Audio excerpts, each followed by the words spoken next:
Evening, Patriots. Breaking Spectre here.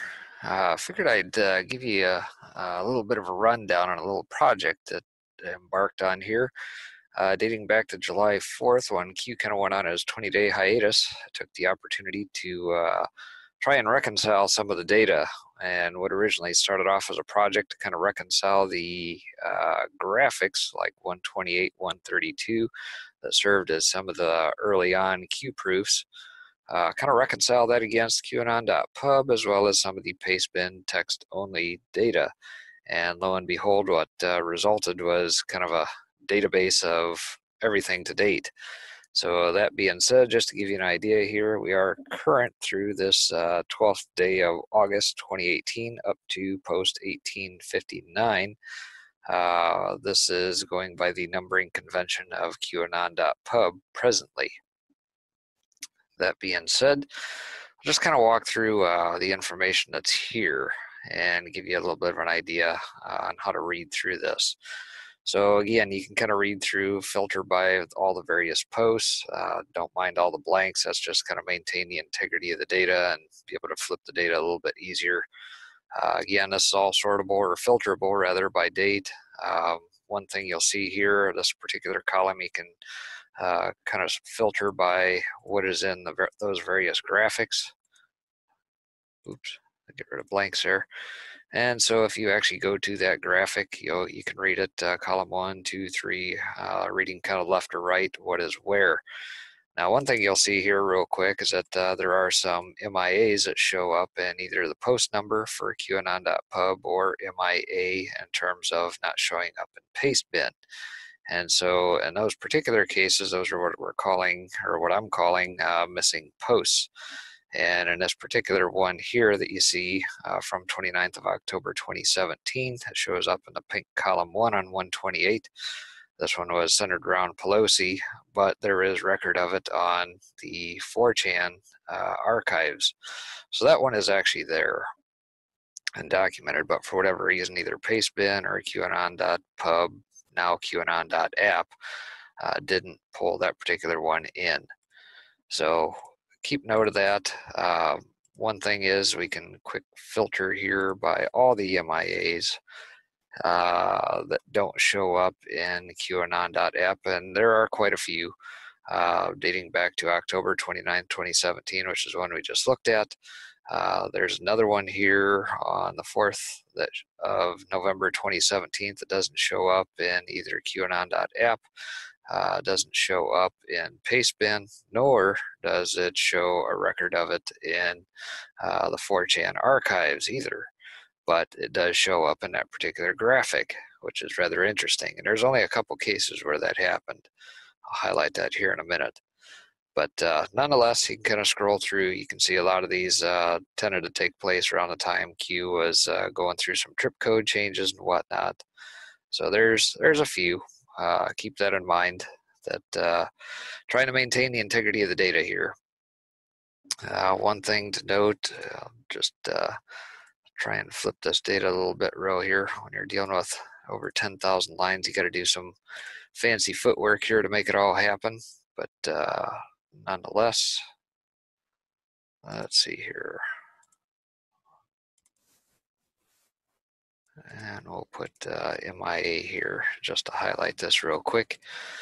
One thing about pastebin, at least this particular address where you can get the text only, is that it only posts the Q posts, meaning if Q is responding to either himself or an anon, the anon's information doesn't pull through. So that being said, what I've had to do is go through pretty much line by line and add all that information in relative to the post that it shows up on QAnon.app, for example. So all that information is there. And that's quite a bit of data. That being said, again, 128, 132, you can filter by that. Is it in the graphic? Yes or no. By post. Yeah, so that's just a yes, no. Other graphics, and these are some of the very early on Q proofs that Q gave the thumbs up to along the way. First of which was Q post 79. which kind of built on that to post 89 to 98 to 101 till finally we got to 128, which was one of the big graphics, and then again on 132. So this at least highlights what is and what graphics from the early days. One other thing to note here, if you pay attention to QAnon.app, a lot of times you'll see down in the bottom right corner, I believe, answers, which reveals some more information. You can actually filter by those that do have additional information pertaining to those. Chances are I'll probably have to go back and check those periodically to keep that up to date as information becomes available. That being said, let me back this guy back out again here. A couple other interesting features here that I've kind of built into this database. You can filter by color, filter all blue. That's all the anons that Q has responded to, as well as himself. So those are all in there, and you can see those by post number, by date, etc. One other thing you can do by red here, filter by red, and that's all the various Q posts, basically the whole trip line. And you can go through, filter again by this particular color, and you can see all the various hyperlinks that have been included either by Q or the anons in response. A little bit of a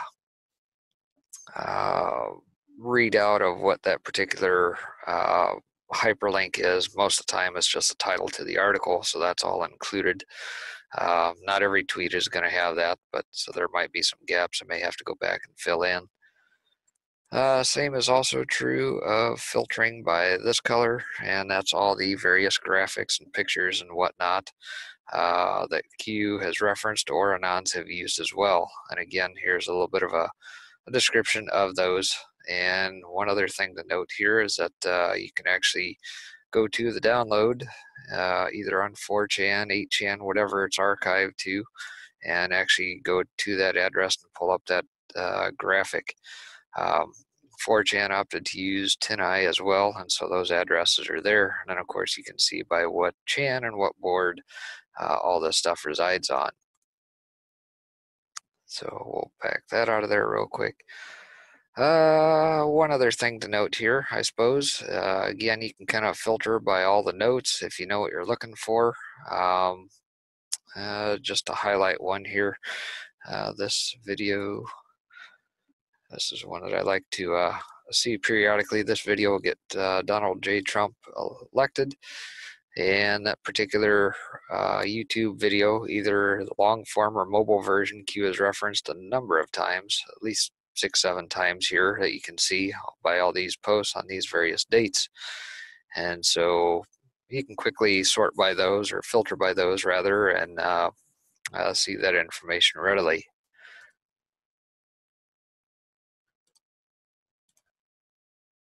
And another one I like to highlight here, we'll do the whole Turley sessions. We'll put both of those together there. And of course, this is a Breitbart article that Q has referenced many a times from April 2nd forward to, I think the latest was June 18th.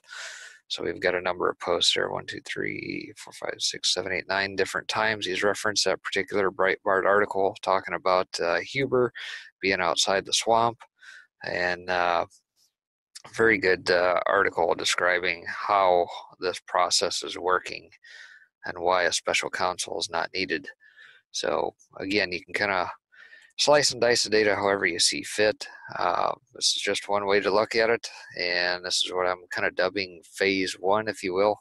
I'd say the next phase that I probably want to do is reconcile it against my own records dating back to October, November last year, when Q first became noticed and a lot of people started following them. So those of us who have archived a lot of this stuff definitely want to go back and retake a look at it. So yeah, if you got any thoughts, questions, concerns, leave them in the comments below. As of right now, this is not a live version, but do plan on trying to find a home to make it available to all. Whether or not that's on Google Docs or otherwise is yet to be determined. So stay tuned, and we'll go to phase 2.